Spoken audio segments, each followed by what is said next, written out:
Nata dari SD Katolik Tanjung Pinang, calon guru penggerak angkatan 11. Saya hari ini akan memberikan aksi nyata diseminasi bertemakan budaya positif sekolah. Selamat menyaksikan.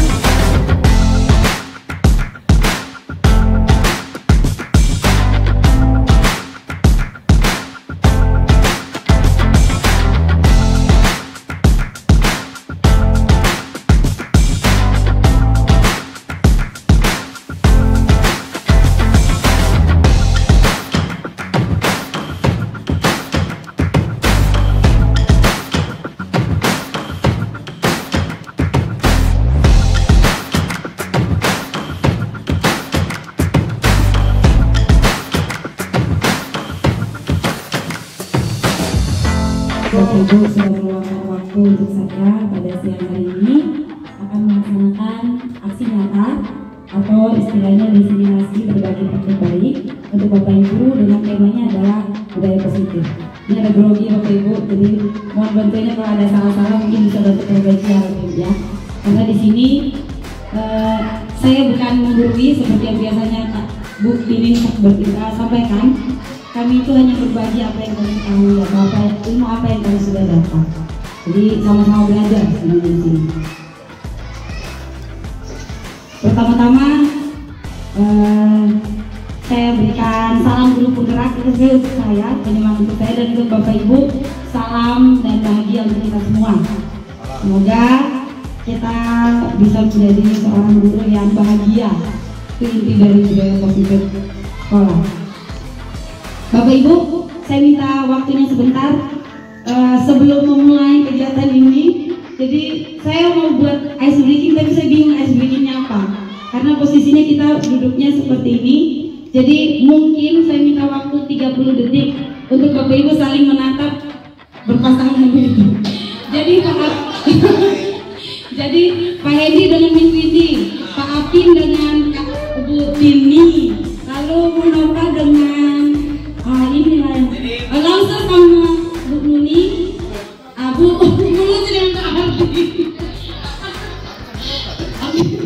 Jadi ice breakingnya itu Bapak Ibu saling melihat satu sama lain, terus tersenyum 30 detik saja, senyum aja. Boleh buka gigi, nggak usah lihat gigi deh Bapak Ibu ya nanti. Jadi lihat aja. Ya penting Bapak Ibu bisa dengan gigi. Boleh. Boleh dekat. Pak Abid belum senyum loh Pak Abid. Aja. Oke, kita mulai. 1, 2, 3. Senyum dia mata ya Bapak Ibu ya. Giginya boleh dibuka nggak apa-apa Bu. Ya. Pak Abid belum loh. Senyum Pak.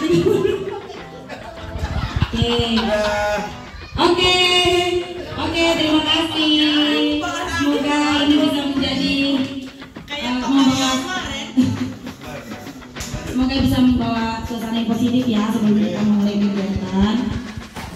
Nah, Bapak Ibu, di awal mungkin kita buat kesepakatan forum diseminasi dulu.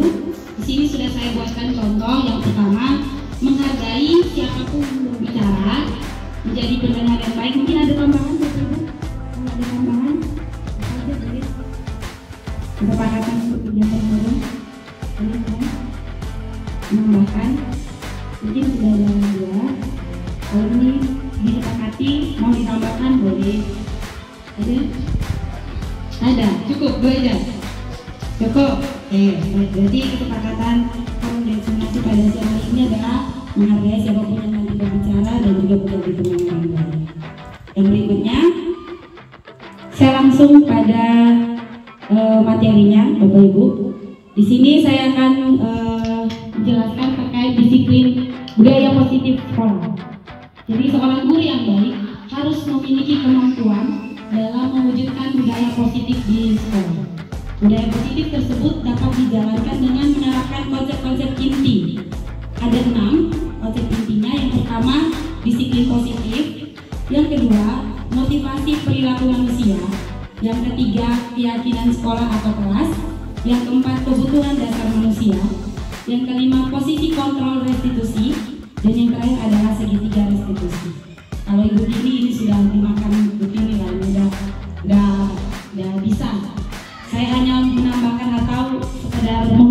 tadi yang sudah pernah Bu Tini berikan kepada kita waktu itu. Oke, Bapak Ibu mungkin ada yang tahu apa itu disiplin positif? Yang bisa, Bapak Ibu, siapa yang bisa? Ada yang tahu apa itu disiplin positif? Kalau dengan kata disiplin positif, apa yang ada di dalam, di gambaran apa yang ada di waktu kita gitu? Disiplin positif itu apa? Bebas Bapak Ibu ya, disiplin positif. Ada yang tahu? Api? Apa? Yang bertanggung jawab. Terima kasih Ibu. Disiplin positif itu artinya disiplin yang dapat dipertanggungjawabkan untuk berbuat baik. Artinya disiplinnya memang benar-benar digunakan untuk bersama, untuk kemajuan diri. Terima kasih. Ya, terima kasih Pak Alvin. Betul ya Bapak Ibu ya. Jadi hal yang perlu kita pertanggungjawabkan itu pertama dulu untuk Pak Alvin. Mungkin ada yang mau menambahkan, ada yang tahu apa itu disiplin? Pak Alvin sudah paham sekali ya, yang guru senior berbeda ya Bapak Ibu ya. Sudah mengerti sekali tentang disiplin positif. Jadi disiplin positif itu merupakan suatu cara penerapan disiplin yang mengajarkan anak bertanggung jawab seperti yang tadi Pak Alvin sampaikan, dan menumbuhkan kesadaran diri berdasarkan nilai-nilai kebajikan.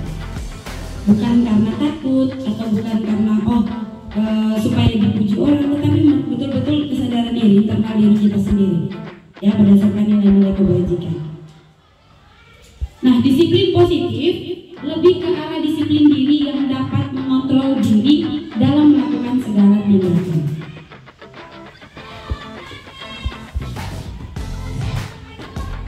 Untuk disiplin positif, disiplin diri dapat membuat murid memahami dan menyadari berdasarkan motivasi internal. Jadi bukan akibat paksaan, bukan karena pujian ataupun hukuman.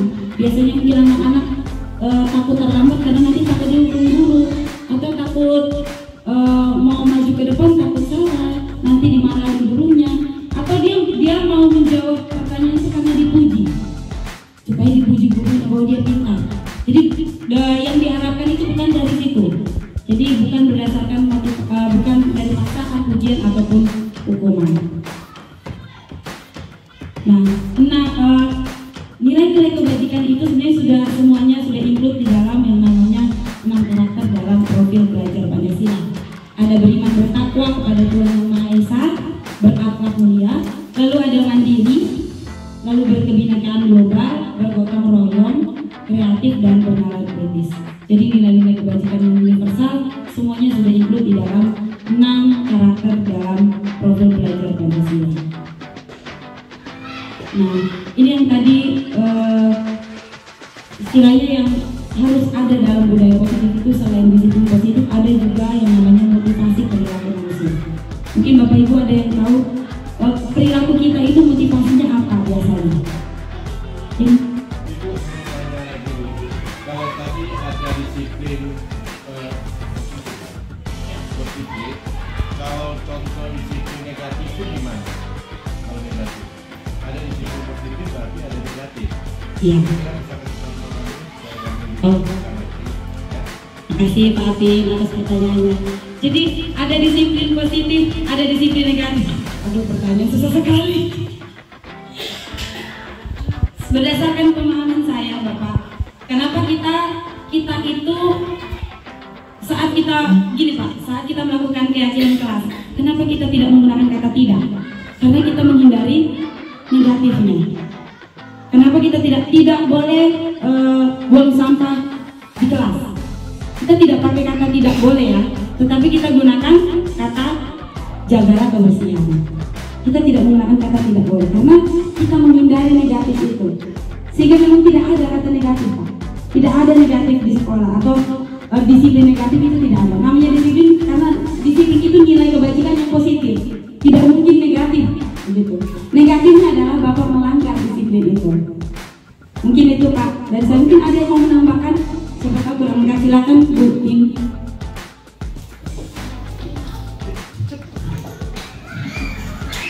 Sedikit menambahkan, disiplin positif itu artinya disiplinnya tumbuh dari dalam diri dia sendiri tanpa pengaruh dari luar. Kalau disiplin negatif itu adalah disiplin yang karena paksaan, dipaksa dia supaya disiplin, itu negatif. Jadi yang maksudnya disiplin positif adalah kesadaran tumbuh dari dalam diri dia sehingga dia tahu oh itu salah itu benar tanpa ada paksaan dari orang lain. Begitu yang saya tahu. Mungkin Bapak Ibu punya pendapat lain, saya silakan. Terima kasih. Terima kasih banyak Bu Tini. Jadi itu dilengkapi dari penjelasan Bapak Ibu ya tentang disiplin positif itu memang tumbuh dari dalam diri. Jadi bukan karena paksaan atau mengharapkan penghargaan atau pujian ataupun takut akan hukuman. Jadi anak-anak itu dengan sendirinya dia melakukan tanpa ketiga itu, tanpa yang negatif itu. Ada lagi? Tapi mungkin sudah jelas, mungkin. Oke, kalau bro bisa Pak. Iya Pak. Oke, yang berikutnya motivasi perilaku manusia. Nah tadi sudah disampaikan tentang disiplin positif, tentang perilaku yang tumbuh dari dalam diri, internal diri kita sendiri, kesadaran sendiri. Mungkin ada yang tahu perilaku manusia itu motivasinya apa? Kalau kita mau melakukan sesuatu, ada beberapa perilaku kita yang motivasinya dari apa? Mungkin Pak Apin atau Bu Miss Vita. Kalau motivasi perilaku manusia, kira-kira? Miss Dita kalau mau ke sekolah atau terlambat karena apakah datang tidak terlambat karena takut atau Bu Nova dulu. Coba Bu Nova. Miss Dita. Oke, motivasi perilaku manusia menurut saya mungkin ada dua ya. Ada yang dari diri sendiri atau intrinsik atau ekstrinsik dari luar. Mungkin kalau dari dalam sendiri itu mungkin kesadaran. Tapi kalau misalnya dari luar itu mungkin bisa dari pengaruh lingkungan atau apapun mungkin seperti itu Bu. Terima kasih banyak, kita sudah paham sekali. Kayaknya saya tidak perlu memberi penjelasan lagi. Karena motivasi perilaku manusia seperti yang sudah disampaikan Miss Dita tadi. Ada yang eksternal, ada yang internal ya dari dalam diri. Mungkin Bu Nova mau tambahkan? Bisa Bu Nova? Motivasi perilaku manusia menurut saya perilaku yang keluar dari seseorang itu dia memiliki motivasi ya. Sebenarnya gak jauh beda dengan yang dibilang Miss Dita gitu. Dia itu memang sudah menjadi disiplin dalam dirinya atau memang karena lingkungan yang sudah terbiasa atau memang ada target atau harapan yang mau dicapai dilakukan yang harus dilakukan pada saat perilaku itu dilakukan seperti itu. Terima kasih. Terima kasih banyak Bu Nova alasan dia melakukan perilaku itu ya Bu Nova ya. Terima kasih banyak Bu Nova dan Miss Dita.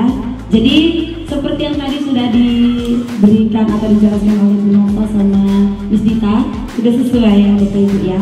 3 motivasi perilaku manusia itu ada 3. Yang 2 ini adalah eksternal, terus yang seperti yang Miss Dita sampaikan tadi ada internal dari kesadaran diri. Jadi yang pertama untuk menghindari ketidaknyamanan atau hukuman. Mungkin anak-anak takut nanti dimarahi gurunya, atau kita sebagai guru ke sekolah terlambat itu karena takut dimarahi kepala sekolah, mungkin seperti itu. Atau takut harus cepat-cepat kumpul administrasi karena takut kepala sekolah marah, contohnya begitu. Yang kedua, untuk mendapatkan imbalan atau penghargaan dari orang lain, melakukan sesuatu atau termotivasi melakukan sesuatu karena dalam dirinya itu dia mengharapkan ada penghargaan atau pujian dari orang lain. Atau yang ketiga, ini yang paling diharapkan dari kita semua, itu adalah untuk menjadi orang yang mereka inginkan dan menghargai diri sendiri dengan nilai-nilai yang mereka percaya. Jadi bukan karena mengharapkan penghargaan dari orang lain atau takut dihukum. Jadi ini adalah 3 motivasi perilaku manusia yang kita harapkan ada pada anak-anak itu adalah yang bagian terakhir. Jadi untuk menjadi orang yang mereka inginkan dan menghargai diri sendiri. Berarti disiplin positif itu betul-betul keluar dari dirinya sendiri, bukan karena paksaan atau mengharapkan sesuatu. Nah, saya langsung ketiga. Yang tadi mungkin ada pertanyaan tidak? Ada? Sudah cukup? Langsung ke bagian yang berikutnya, itu keyakinan sekolah atau kelas. Untuk keyakinan sekolah atau kelas sepertinya Bapak Ibu sudah melaksanakannya di kelas ya, melakukannya. Ada yang masih download terus langsung pasang, ada yang melakukannya sesuai dengan arahan atau memang betul-betul membuat kesepakatan di kelas. Mungkin masih ada yang saya download saja lah dari internet, kan sudah banyak di Canva itu sudah banyak sebenarnya keyakinan kelas yang sudah banyak contohnya yang cantik-cantik, yang bentuknya bagus-bagus, tinggal kita download sebenarnya. Tetapi yang diharapkan itu agar keyakinan kelas itu betul-betul kesepakatan di seluruh kelas, dari seluruh kelas baik itu guru dan siswa-siswinya. Keyakinan yang diyakini oleh siswa-siswinya, bukan karena kita download terus kita bilang anak-anak ini ya keyakinan kelas kita ya, nanti tanda tangan ya, atau nanti ini ya kesepakatan kelas kita ya, setuju, bukan. Tetapi betul-betul nanti oleh anak-anak itu sendiri untuk membentuk suatu keyakinan di dalam kelas, sehingga mereka sudah punya keyakinan sendiri dan nanti mereka melakukannya karena sadar mereka meyakini itu. Nah, untuk keyakinan sekolah atau keyakinan kelas, guru berperan dalam mewujudkan terbentuknya keyakinan sekolah atau kelas dengan adanya kesepakatan antara guru dan murid. Jadi di dalam kelas itu betul-betul dari kesepakatan guru dan murid, bukan kita mengambil referensi, tidak. Jadi berdasarkan nilai-nilai kebajikan yang anak-anak impikan, anak-anak tuh di awal itu saya tanya dulu, ini yang sudah saya lakukan ya, apakah betul atau belum tepat, nanti mungkin Bu Dini bisa bantu melengkapi. Jadi yang saya lakukan di kelas itu, awal saya tanya, apa impian anak-anak tentang kelas, apa yang anak-anak impikan di dalam kelas tuh ingin ada yang seperti apa. Dan di dalam kelas saya itu mereka memimpikan kelas yang nyaman, nanti ada yang gitu. Saya pingin kelasnya nanti ada naga, saya pingin kelasnya itu ada karpet, sampai seperti ada AC, macam-macam. Saya pingin tidak ada yang mengganggu saya saat saya lagi menulis, barang-barang saya nanti saya maunya dijaga. Jadi macam-macam apa yang mereka impikan, banyak, beraneka ragam. Dan nanti kita di dalam kelas membuat kesepakatan dari beraneka ragam impian mereka tersebut. Keyakinan sekolah atau kelas itu berupa pernyataan-pernyataan universal yang mudah diingat dan dipahami dan harus diterapkan di lingkungan sekolah. Jadi jangan sampai keyakinan kelas itu anak sendiri tidak paham maksudnya apa, atau tidak tahu ini keyakinan maksudnya apa. Ini adalah contoh keyakinan kelas dari saya. Kalau sebelumnya tahun lalu saya kesepakatan kelasnya berbeda. Kesepakatan di kelas saya itu apabila ingin berbicara angkat tangannya, terus atau kalau guru sedang berbicara dengarkan dulu. Kesepakatan saya tahun lalu. Sebelum saya memahami bahwa ternyata ada namanya keyakinan kelas yang bisa kita buat di dalam kelas itu lebih baik lagi. Jadi yang sebelumnya saya mungkin memikirkan jagalah kebersihan di dalam kelas, itu keyakinan saya, kesepakatan saya sebelumnya. Padahal yang diharapkan itu adalah nilai-nilai kebajikan yang kita sederhanakan dari impian anak-anak itu. Contohnya seperti ini Bapak Ibu. Jadi di dalam kelas itu sebelumnya, setelah kami memberikan gambaran diri, gambaran impian kelas, anak-anak itu mengharapkan kelas yang seperti apa, lalu saya menjelaskan, berarti anak-anak itu harus saling menghargai. Kalau ada saling menghargai di antara kita, saat ibu bicara pasti anak-anak ibu pasti dengar. Begitupun teman yang lain saat berbicara pasti mendengar. Itu bentuk keyakinannya dengan kata-kata kami saling menghargai. Lalu ada kami selalu jujur, kami saling menyayangi, kami saling menjaga. Ada kami memiliki rasa tanggung jawab, kami memiliki sopan dan santun serta kedisiplinan. Jadi ini adalah nilai-nilai kebajikan yang mereka, ini sendiri anak-anak yang buat ya. Saya hanya kasih pemahaman dan mereka sendiri yang menentukan keyakinan kelas mereka itu seperti apa. Dari sekian banyak impian mereka ya, ini yang terbanyak yang kami tentukan. Untuk keyakinan kelas Bapak Ibu, apakah ada pertanyaan atau mungkin masukan begitu? Seperti saya hilang, ada yang salah? Ya, cukup Bapak Ibu. Saya lanjutkan. Yang berikutnya adalah kebutuhan dasar manusia. Jadi manusia itu pasti memiliki kebutuhan dasar. Kita sudah belajar dari dulu ya. Kebutuhan dasar yang pertama itu ada yang tahu? Pak Ardi? Pak Ardi, kebutuhan dasar manusia apa kira-kira menurut Bapak? Apa?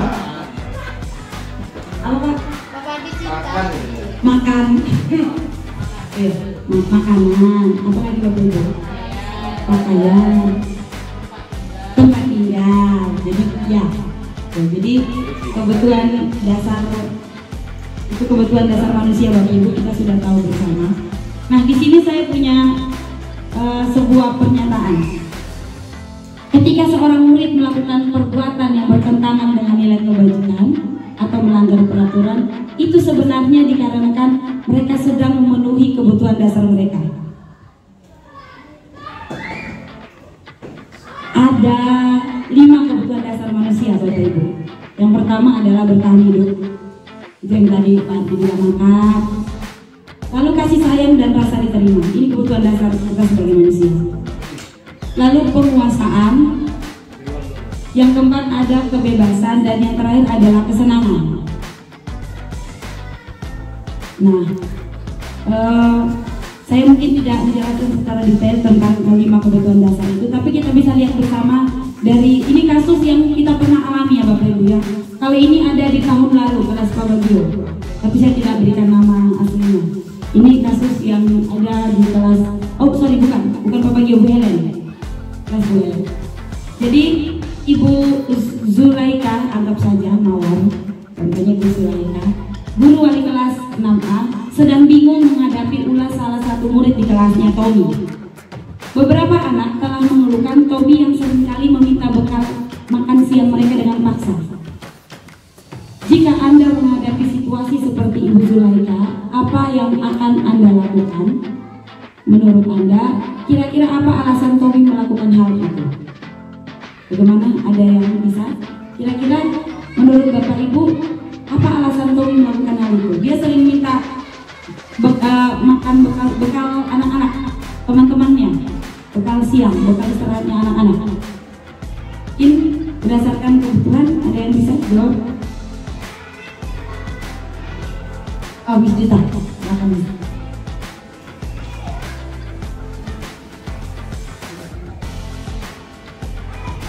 Oke. Mungkin untuk alasan mengapa dia melakukan hal tersebut karena kebutuhan dasarnya itu yaitu pangannya tidak terpenuhi. Nah, untuk solusinya mungkin bisa lebih berdiskusi mungkin dengan orang tua, saling sharing pengalaman orang tua mengapa si anak ini kebutuhan dasarnya ini yang pangannya ini tidak dapat terpenuhi, apakah ada kendala dari rumah, lalu dicari solusinya bersama-sama. Ya, tepuk tangan dulu untuk Miss Dita. Terima kasih Miss Dita. Jadi itu salah satu alasannya, tapi bukan berarti baru satu itu, pasti ada alasan lain. Itu salah satunya. Salah satunya adalah kebutuhan dasarnya, kebutuhan pangan. Jadi mungkin alasan yang pertama, mungkin karena dia lapar dan orang tuanya tidak membawakannya bekal makan siang. Maka kebutuhan dasar yang sedang berusaha dipenuhi oleh Tommy adalah kebutuhan untuk bertahan hidup. Itu alasan yang pertama. Lalu yang kedua, alasan Tommy adalah karena dia merasa senang ketika temannya jadi memperhatikan dia. Saat dia meminta bekal temannya itu, temannya jadi memperhatikan dia. Jadi temannya melaporkan tindakannya itu pada gurunya, dan gurunya memberitahu orang tuanya, sehingga orang tuanya jadi memperhatikan dia. Itu salah satu alasan juga Bapak Ibu. Maka kebutuhan dasar yang sedang dipenuhi Tommy itu adalah kebutuhan akan kasih sayang dan rasa diterima. Jadi yang pertama kebutuhan dasar mungkin alasan itu. Yang kedua karena dia butuh diperhatikan. Lalu alasan yang ketiga karena temannya jadi takut dengan dia dan menuruti keinginannya. Maka sebetulnya Tommy ini sedang berusaha memenuhi kebutuhan dasarnya, yaitu kekuasaan. Dia ingin orang menganggap dia itu hebat. Jadi dia orang menganggap dia itu hebat, sehingga harus menuruti keinginannya. Itu salah satu alasan juga. Lalu alasan yang berikutnya adalah karena dia merasa bosan dengan bekal makanan yang dibawakan ibunya dari rumah, karena ibunya selalu membawa bekal yang sama. Oleh karena itu dia ingin mencoba makanan teman-temannya yang beraneka ragam. Maka Tommy sedang berusaha memenuhi kebutuhannya juga, yaitu kebebasan. Dan yang terakhir, alasan yang terakhir adalah karena ia melakukannya karena iseng, dan dia menikmati ekspresi wajah teman-temannya yang kesal. Karena kalau diambil makanan mereka, menurut dia ekspresi teman-teman itu lucu. Jadi Tommy itu sedang berusaha memenuhi kebutuhannya akan kesenangan. Jadi saat anak melakukan kesalahan, pasti ada alasannya, Bapak Ibu. Alasannya bukan hanya satu, pasti ada banyak yang mungkin kita harus telusuri dulu. Kita harus tahu dulu alasannya.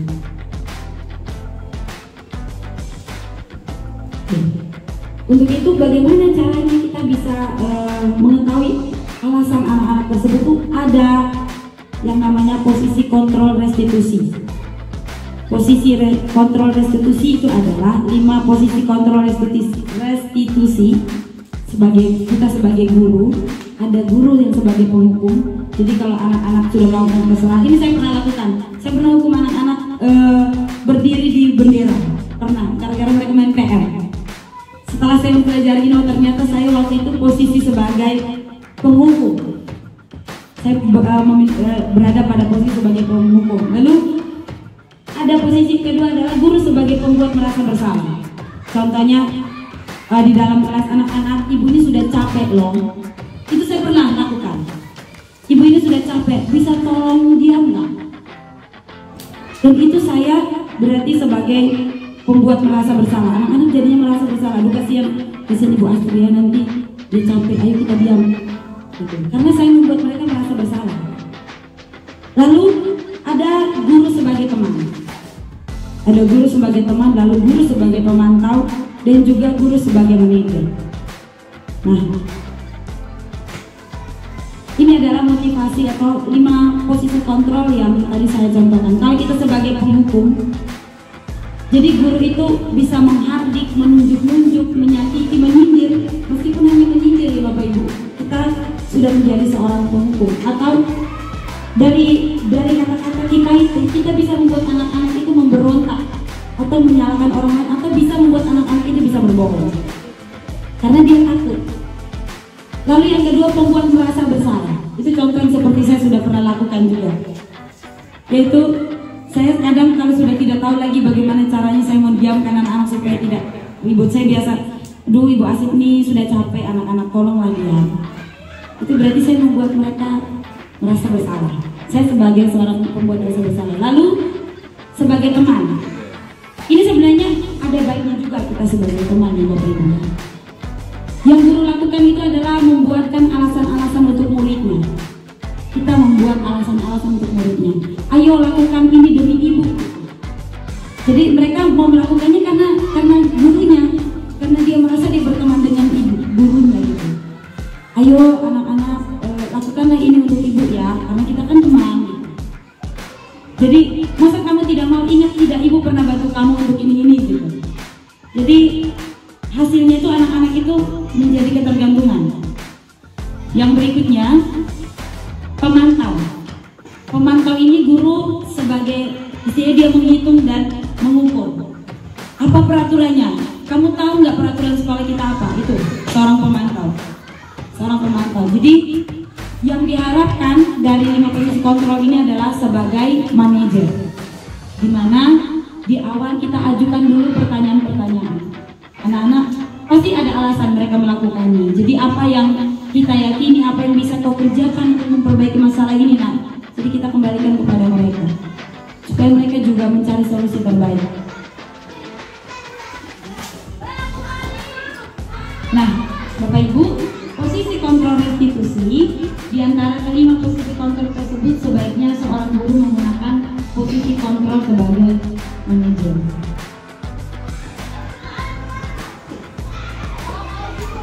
Posisi kontrol restitusi di mana sebagai manajer, guru dapat berbuat sesuatu bersama murid. Jadi mempersilahkan murid bertanggung jawab dan mendukung murid agar dapat menemukan solusi. Solusinya bukan dari kita Bapak Ibu, kita hanya mengarahkan, kita hanya menuntun ya. Jadi mereka memberikan solusi dari dalam diri mereka sendiri. Selain itu, posisi manajer mengacu pada restitusi yang dapat menjadikan murid sebagai manajer bagi dirinya sendiri sehingga dapat tercipta identitas positif pada diri murid. Nah, yang harusnya kita lakukan adalah segitiga restitusi. Kalau kita mau menjadi seorang guru yang dari 5 posisi itu adalah sebagai manajer, maka kita menggunakan cara dengan segitiga restitusi, di mana tahapan dalam segitiga restitusi itu ada 3. Yang pertama, menstabilkan identitas. Yang kedua, validasi tindakan yang salah. Dan yang ketiga, menanyakan keyakinan. Nah, menstabilkan identitas. Menstabilkan identitas dilakukan berdasarkan prinsip bahwa membuat kesalahan itu adalah bagian dari proses pembelajaran yang nantinya akan menggeser identitas gagal ke arah identitas sukses. Jadi di awal saat kita mau menangani kasus-kasus anak-anak, ya, sebisa mungkin sepertinya kita sudah praktekkan ya Bapak Ibu ya. Jadi kalau anak berbuat salah, mungkin tidak langsung kita marahi di kelas, kita panggil dulu baik-baik, lalu kita tanyakan, pasti ada alasannya. Jadi kita sampaikan memang bahwa suatu kesalahan itu pasti ada alasannya. Nah, untuk menstabilkan identitas, jadi kita sampaikan ke anak-anak, berbuat salah itu hal yang manusiawi. Jadi ini saya melakukan kegiatan segitiga restitusi dan kebetulan anaknya itu lagi tidur di kelas, Matthew. Nyenyak sekali dia tidurnya. Rencananya saya mau bikin kayak drama begitu, jadi saya ajarkan anak-anak nanti kalian begini-begini ya, ibu mau ambil video. Pas saya mau bikin videonya, dia yang tidur. Nyenyak, dan selama saya begitu kuat, dia tidak peduli, dia tidur nyenyak selama 1 jam pelajaran. Saya biarkan waktu itu. Lalu saya panggil dan saya minta izin untuk videokan, diperbolehkan. Saya minta izin juga mama dia, saya videokan untuk saya buatkan tugas ini. Mamanya Matthew juga sudah setuju. Jadi di situ saya tanyakan, saya sampaikan dulu, berbuat salah itu hal manusiawi. Jadi Matthew tahu tidak kenapa Matthew bisa kesini Bu panggil? Matthew tahu, tadi Matthew tidur kan, dengan gitu. Nyenyak lagi Matthew tidur dengan gitu. Jadi saat menstabilkan identitas, ada tahap di mana kita juga harus paham bahwa manusia yang sempurna pasti bisa, manusia itu tidak sempurna, ya. Dan untuk menyelesaikan permasalahan ini kita harus cari tahu dulu. Kita tidak perlu langsung menjudge siapa yang benar, siapa yang salah. Jadi untuk menyelesaikan masalah itu kita harus tahu dulu alasannya. Jadi di sini saya tanyakan, kalau kamu terus dia, saya salah Bu, maafkan saya Bu. Jadi saya sampaikan, tidak perlu menyalahkan diri sendiri terus-menerus. Bagaimana caranya supaya bisa lebih baik lagi. Awalnya saya rasanya kalau anak-anak tidak bisa semuanya seperti ini kita praktekkan di Bapak Ibu ya. Ini kalau menurut pendapat saya. Tetapi ada yang ternyata bisa kita lakukan seperti itu. Salah satunya contohnya Matthew. Setelah menstabilkan identitas, saya tanyakan alasannya. Yang berikutnya adalah validasi tindakan yang salah. Validasi tindakan yang salah dilakukan berdasarkan prinsip bahwa setiap perilaku berupaya memenuhi suatu kebutuhan tertentu, sehingga guru atau orang tua akan bergeser dari pemikiran stimulus respon menjadi proaktif, serta akan lebih mengenali dan mengakui kebutuhan murid atau anak. Ini yang kedua. Lalu yang ketiga, ini validasi tindakan yang salah. Ini contoh-contoh kalimatnya. Kamu pasti punya alasan mengapa melakukannya. Tahu apa yang paling penting bagi kamu? Kamu boleh tetap berusaha menjaga sikap itu, tapi tambahkan sikap yang lain, yang baru. Atau maukah kamu belajar cara lain untuk mendapatkan yang kamu butuhkan tanpa harus memukul? Itu beberapa contoh. Karena Matthew ini sering memukul teman-temannya Bapak Ibu. Saya awalnya tidak tahu. Sering dia pukul si Auren itu, saya pikir kenapa, ternyata karena katanya Auren empuk tangannya. Terus dia bilang kayak bantal. Itu alasannya. Gara-gara Auren itu kayak bantal tangannya. Jadi saya bilang tidak harus seperti itu. Jadi saya tanyakan kembali solusinya seperti apa Matthew. Karena orang itu sering melaporkan Matthew itu suka pukul-pukul tangan dia. Lalu yang terakhir itu adalah menanyakan keyakinan. Karena kami sudah sepakat dengan keyakinan kelas kami, jadi saya tanyakan kembali keyakinan kelas apa yang harusnya Matthew lakukan. Keyakinan kelas kami adalah saling menyayangi. Karena dia sering pukul-pukul itu, jadi dia harus karena saling menyayangi, apa yang harus dilakukan selanjutnya. Jadi saya tanyakan solusinya. Sehingga keyakinan kelas itulah. Setelah saya menanyakan keyakinan, dilakukan dengan saya berikan pertanyaan-pertanyaan bermakna kepada anak ini untuk memunculkan motivasi secara intrinsik tadi, sehingga dia bisa dengan sadar diri bahwa apa yang dilakukan itu memang salah dan bagaimana kelanjutannya, apa yang harus dilakukannya itu dia sudah sadar tanpa harus kita larang. Ini adalah beberapa contoh menanyakan keyakinan. Yang pertama, apa nilai yang kita percaya di sekolah kita? Nilai-nilai apa yang telah disepakati?